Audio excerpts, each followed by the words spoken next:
Good morning guys. So 3 AM na dito sa Kuala Lumpur. Nag-aayos na kami ng baggage namin kasi uuwi na kami. Actually hindi uuwi. Pupunta naman kami ng Singapore. So ang flight namin sa Singapore is 8 AM. Tapos maglaland kami ng 9:05 AM sa Singapore. Bala ko mag-train kami. Although medyo mahal siya pero mas comfortable kasi talaga ako na nagtitrain. Kaso ang problema, from dito sa Chinatown, papunta ng KL Central, 6 AM pa daw yung first train mula Pasar Seni hanggang KL Central. From KL Central, 5 AM yung first trip ng train papunta naman ng Kuala Lumpur International Airport. Ang problema, 8 AM yung flight namin. So, 30 minutes pa from KL Central papunta ng Kuala Lumpur International Airport. So, naisip ko, 5:30 na kami dadating doon. Meron na lang kaming 2 hours and a half para sa immigration, sa mga baggage, ganyan. So, parang medyo, parang medyo gahol na sa oras. Kaya sabi ni Daddy, wala kaming choice kundi mag-grab na lang kami. Nagtanong din kami dito sa may Pasar Seni kasi parang sa baba ng train station, may nakikita kami mga bus. So tinanong namin sila if meron bang bus from Pasar Seni papunta dun sa sa Kuala Lumpur International Airport. Tapos sabi nung nakausap namin wala daw. Ang buses daw is from KL Central pa rin. So parang kailangan namin grab or taxi from dito sa Pasar Seni papunta ng KL Central, tapos dun kami sasakay ng bus. Ang problema, hindi namin natanong kung anong oras pa yung first trip ng bus from KL Central papunta ng Kuala Lumpur Airport. Noong time kasi na nakita namin yung bus doon sa sa KL Central, papunta kami ng Genting Highlands. So naisip namin na itatanong na lang namin pagbalik namin galing ng Genting Highlands. Kaso sumamahim pakiramdam ko dun sa bus ride pabalik ng from Genting Highlands papunta ng KL Central kasi paliko-liko yung daan, tapos yung pag-drive ng driver nakakahilo. Kaya sumamahim pakiramdam ko, yung sumakit yung ulo ko, tapos alam mo yung parang puro hangin yung laman ng tiyan mo, ganun. Yan, medyo nahirapan ako. So hindi na namin naitanong nung araw na nagpunta kami ng KL Central. So, ngayon, ang ginawa namin, nag-check kami sa Grab kagabi. Pagka mag-book kami sa Grab, nasa 71 ringgit yung 71 point something ringgit yung charge ng Grab. So, ang ginawa namin, nag-download kami ng AirAsia app para mag-check kung magkano yung ride doon. Kasi sa AirAsia app, nasa 64 ringgit lang siya. Na siya, pre-book na, kumbaga advance booking. So, binook namin siya kagabi para sa 4 AM na travel time namin from dito sa Chinatown papunta ng airport. So, siguro mga nasa 45 minutes to 1 hour drive yung travel time namin. So, makakarating kami supposedly ng Kuala Lumpur Airport ng mga 5 AM. So, meron kaming 3 hours before ng flight namin. Nag-empake na ako. Inaayos ko na yung mga gamit namin. Naayos ko naman na rin to kagabi. Medyo worried lang ako sa carry-on luggage namin kasi sa totoo lang wala kaming check baggage. Hindi ko alam kung bakit inassume ko na kaya namin mag-travel light sa travel na to. Pero nung nag-iimpake na ako, doon ko na-realize na parang saktong-sakto lang kami sa 7 kilo baggage. 7 kilo carry-on. Actually, hindi nga sakto kasi parang 9 kilos yung isa namin carry-on, tapos 7 kilos yung isa. Tapos may dalawa pa kaming backpack. So doon ko na-realize na hindi na pala uubra yung travel light na iniisip ko. So, hindi talaga ako nag-book ng kahit 20 kilos. Last minute, iniisip ko, bubuk na ako ng 20 kilo baggage. Kaso, ang mahal na. So, may flight kami ng Manila to Kuala Lumpur. Nasa 2,000 pesos yata yung 20 kilo baggage na add-on. Tapos, from Kuala Lumpur to Singapore na flight namin, mag-a-add pa rin ako ulit ng baggage. Nasa around 108 ringgit. Ito mga 1.5, ganyan. Tapos, from Singapore to Manila din, mag-add din ako ng 20 kilo baggage allowance. Which is okay lang sana, 1.5. Pero, ang problema, nung nandito na kami, dun ko na-realize na, kailangan pala, sana pala ganun yung ginawa ko. Pero wala, dito na kami. So, ayan, pinagkakasya ko sila sa dalawang, actually, nag-add ako ng extra carry-on.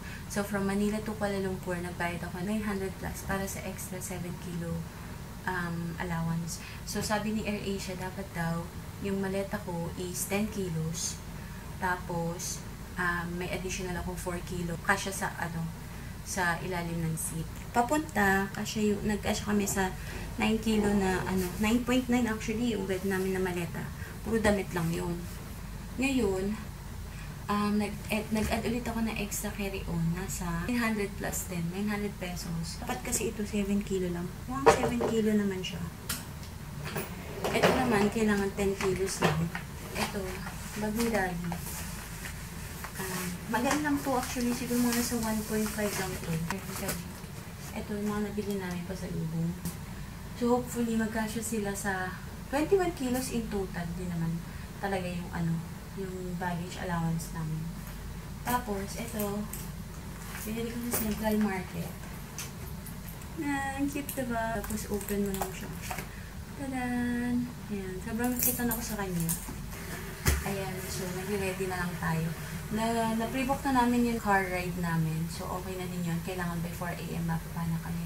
Self-checkout pala dito sa Uptown Chinatown. So, kailangan 3:30 nakababa na kami para mag-checkout pa kasi kami. And, tatry kong i-claim back yung deposit na 10 ringgit. Sayang din yun. Guys, nakapag-checkout na kami. Naghihintay na lang kami ng grab ride. Ito yung self-checkout nila. Easy lang naman. Check-in may nag-assist sa amin. Tapos ngayon check-out may nag-assist din sa amin. Ni-return naman nila yung $10 deposit na. 10 ringgit deposit. Ayan. Easy lang naman. Uptown, Chinatown. Ito siya. Well, Uptown. Ito sa labas niya. Ayan. Antay na lang kami ng aming ride. Guys, mating na yung ride namin. 3:30 pa lang. Uy, ang bigat na ito ah. Good morning. Thank you.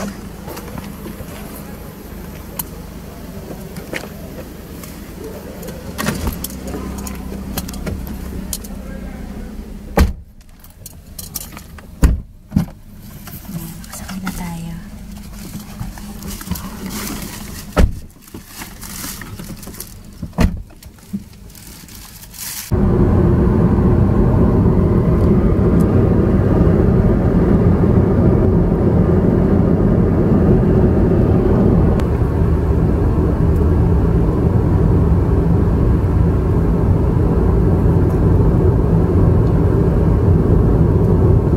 Guys, nandito na kami sa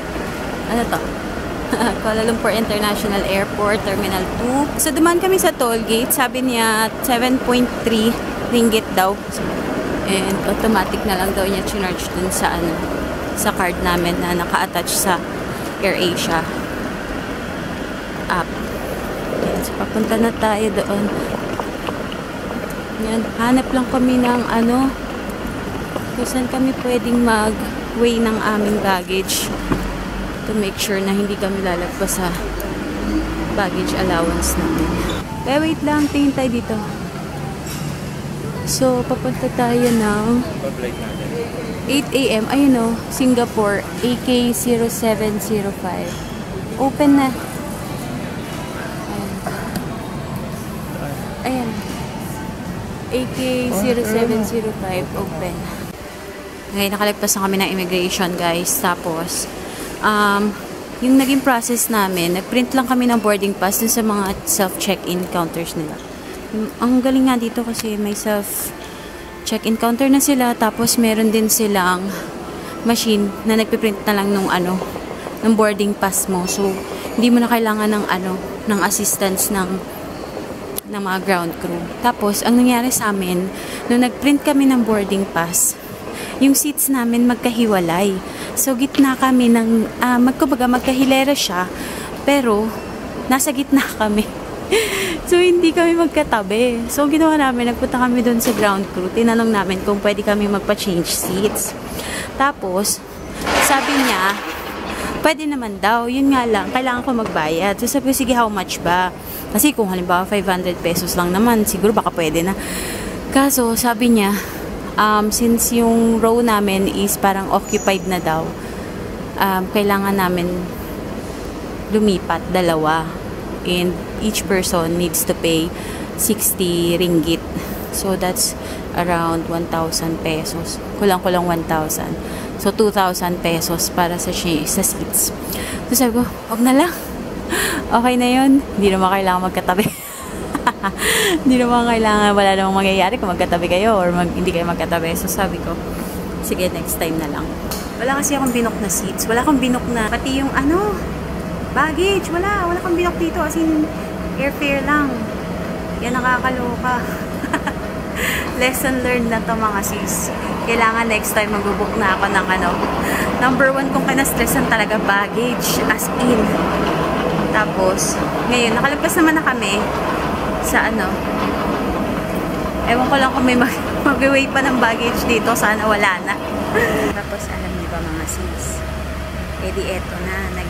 Pagdating namin, nag-weigh na kami ng baggage. Kasi nga, walang dun eh. Walang sa hotel namin. Wala silang timbangan. So, wala kaming choice. Kundi, magtimbang na lang dito sa airport. Tapos, nakakatawa kasi over baggage. I mean, yung maleta namin, yung isa, 8 kilos, 8.3. Tapos, itong isa is 10.7 yata. So, technically, 18 kilos o 19 kilos tong dalawang maleta namin na carry-on. Which is okay lang kasi nga, meron akong extra hand carry. Bumili ako ng extra carry-on na 7 kilos. So, technically, 21 kilos ang carry-on baggage namin. Pero, pag sinama mo yung personal bags namin, like yung backpack ni Daddy Darren, saka yung pinamili namin mga pasalubong, tapos yung bag ko, nasa over baggage ata kami ng 3 kilos. Sobrang worry ko. Bibili na sana talaga ako ng isa pang extra carry-on na 7 kilos. Pero sa hindi naman kasi 1,000. Sabi ko, sige, mag-check-in na lang kami. Try na lang natin mag-check-in. So, sa check-in, ang tinimbang lang is yung mismong luggage. Yung maleta lang.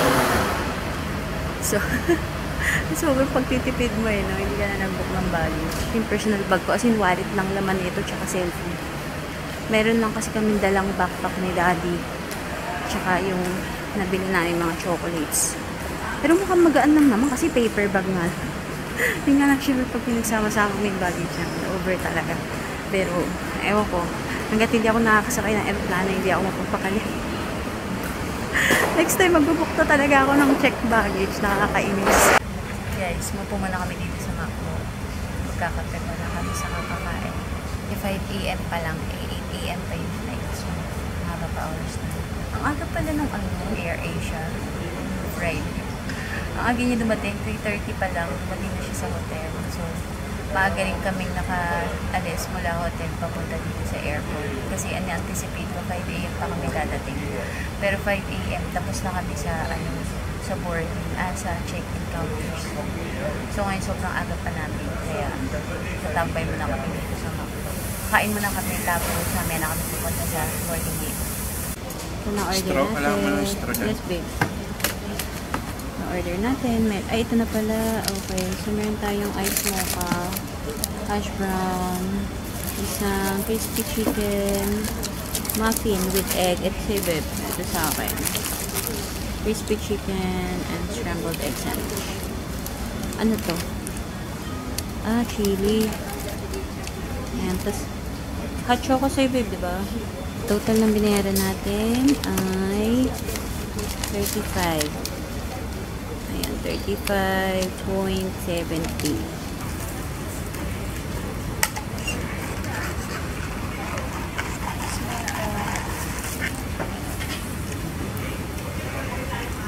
Kape. Pa-boarding gate na kami, guys. Tayo sa Q13. Q13 tayo. Open na yung maiba. Pero alam nyo ba, 6 AM na dito. To be exact, 6:15. Pero sobrang dilim pa. Para tipong 4 AM pa lang sa atin, yung itsura. Pero nasa boarding gate na, pero ang dami pa rin kainan. Sa Taiwan, sa boarding gate, wala nang kainan eh. Waiting na ng boarding. Sobrang ko pa naman. sis. Hindi na kinilo yung ano namin, baggage. Last na yung dun sa bago mag-immigration. Tapos hindi na kinilo. Nagland na kami sa Singapore. Yay! Oh, may screenshot na. Meron na tayo niyan. Ay, immigration na yata to. Wait lang. Okay, nakalabas na tayo. Punta tayo ng T1 sa Jewel. Yay! Yan, bus to Jewel dun sa dulo. Libre lang naman ata yun. Ganda, ganda airport nila. Ang laki. Kaunti lang tao. Ayan, hintay tayo dyan ng bus. Ayan, waiting tayo ng bus. Bus to Terminal T1 and Jewel. Arriving in 4 minutes. Ayan, may mga lounge dito. Let's go! Bus to T1.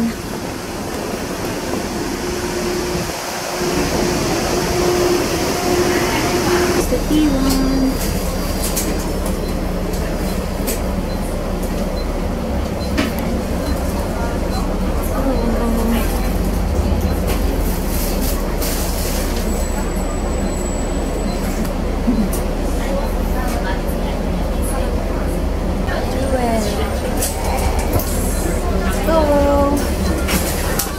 Thank you.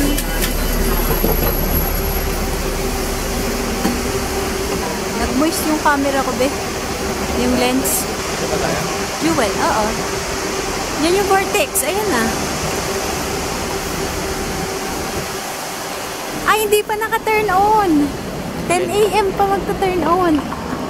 Or 11. Hello, close po. Kasi sabang naghihintay kami sa Jewel, pumunta kami sa T1.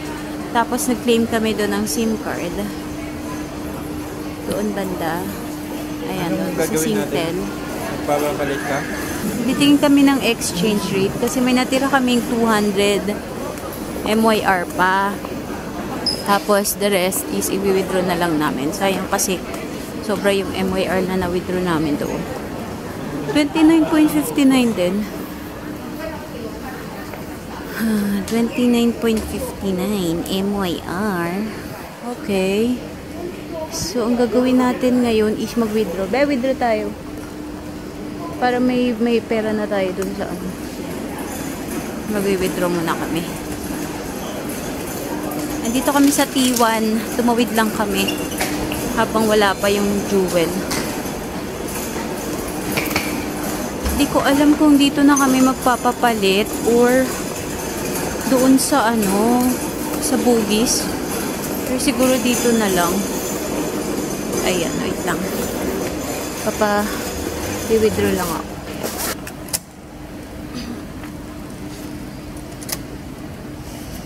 Withdraw tayo ng RSN. English. Sugar. Series. Yes. Withdrawal amount. Bakit? 1,000.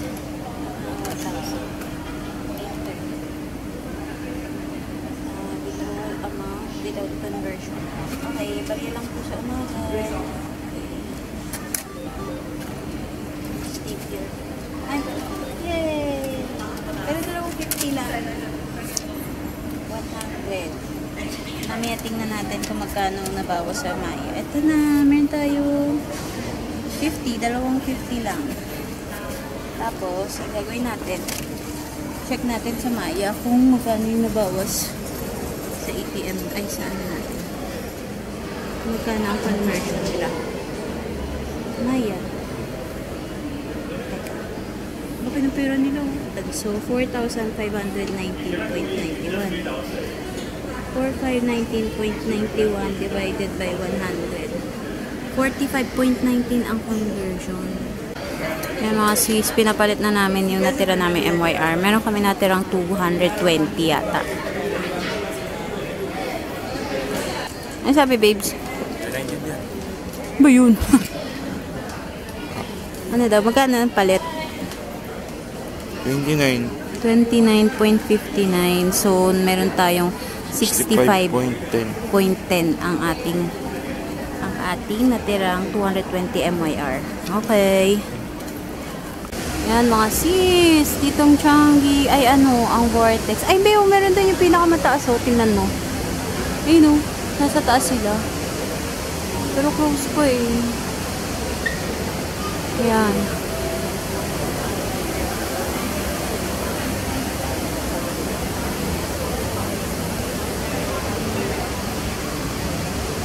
Na oras na ba? 11 AM daw kasi magbubukas.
Tapos na kami sa Changi, sa Jewel. Ayan, punta tayo Train to City, MRT Station at 2.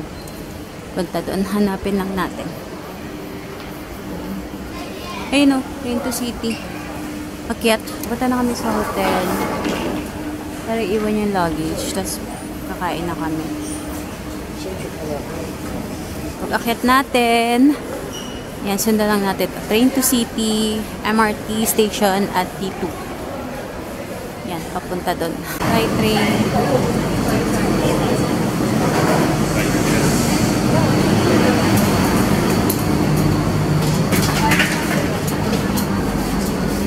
Saan tayo? Sa Terminal 2. Ha? Terminal 2. Okay, after ng SkyTrain, lakad lang. Sundan nyo lang yung may nakalagay na Train to City.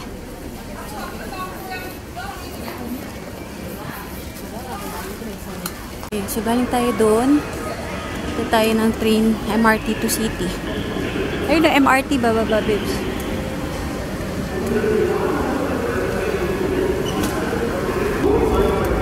Na MRT sabi.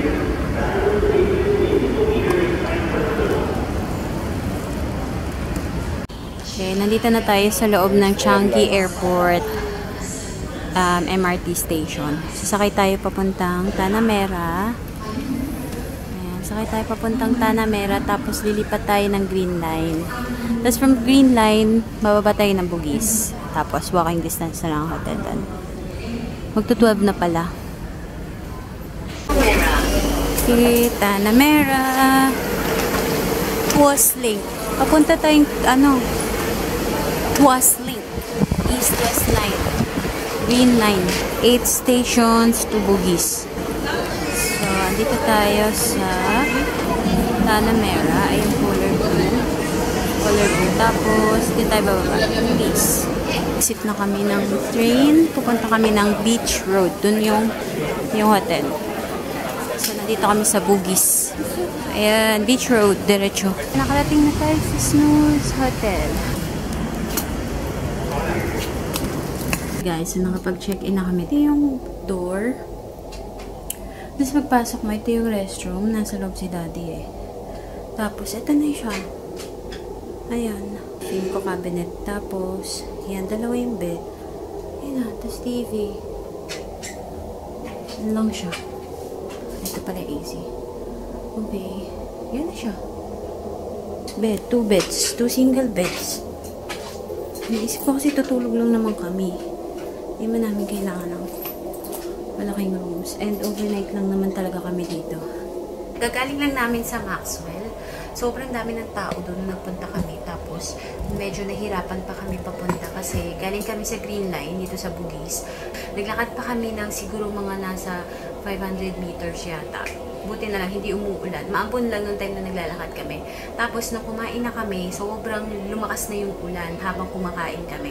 And then, ang nakakatawa pa nun is, nung paano na kami, pabalik na kami, hindi ko na malaya na may napindot ako dito sa cellphone ko. Kasi habang nasa bulsa ko siya, hindi ko na malaya na may napipindot pala ako. Bukas pala yung cellphone ko. So, nung nilabas ko siya, may napindot ako na naging reason kung bakit hindi na nakakapag-internet yung SIM card ko. So, medyo na-stress ako ng konti. Pero, alam ko talaga na merong train station doon sa mismong malapit sa Maxwell Food Center. So, hinanap na lang namin and good thing nakita namin yung brown line. Tapos, naghanap na lang kami ng map and then, sinubukan ko na lang intindihan kung saan kami magta-transfer para makarating ng Bugis. So, nakaalpas naman kami. So, parang from Maxwell Food Center, brown line kasi yung nandun. So, from brown line, sumakay kami papunta ng Outram Park. Tapos, nag-transfer kami to Green Line. So, pag-transfer namin to Green Line, diretso na yun dito sa Bugis Station. Tapos, mga 400 meters or 500 meters walk pa, papunta sa hotel namin. Tapos, sobrang lakas ng ulan ngayon. I mean, hindi naman nakakabasang ulan. Alam mo, yung basang-basa yung buhok ko. Nakakabasang ulan siya. So, hindi ko alam kung hihinto pa yung ulan ngayon. Sana bukas hindi kasi nag-book kami ng luge for tomorrow. Skyline luge ng 10 a.m. So, sana hindi maulan para ma-enjoy naman namin yung luge. Sana maaraw bukas. Please, maaraw bukas. So, ngayon, hindi ko alam kung anong magiging itinerary namin. Kasi parang free, lang naman to eh. Free lang naman yung itinerary namin dito sa SG. Kasi wala naman kami masyadong pupuntahan dito. Ang gusto ko lang puntahan ay syempre yung Merlion, kumbaga yung Marina Bay area, ganyan. Yung mga free, karamihan ng mga free na pwedeng puntahan dito sa Singapore, yun yung gusto kong puntahan. Tapos, ano pa ba? Yun lang yung binook ko, Skyline Luge. Dapat mag-book din ako ng Gardens by the Bay. Kaso namamahalan talaga ako. Parang nasa 1,100 plus para sa isang tao. Tapos sobrang, ang mahal. Namamahalan talaga ako. Hindi ko, parang, siguro worth it siya. Hindi ko sure. Pero, kasi maganda naman yun eh. Pero sa weather ngayon na maulan. So parang medyo nagdadalawang isip ako kung ibubuk ko siya. Kasi pwede naman siya ibuk sa Klook ngayon. Yun lang, nagdadalawang isip ako kasi ang lakas ng ulan. So kahit Ultimo Merlion, hindi mapupuntahan kasi umuulan nga. And at the same time, sobrang pagod na din kami kasi sobrang early ng flight namin kanina. 2 a.m. pa lang gising na ako. So antok na ako ngayon.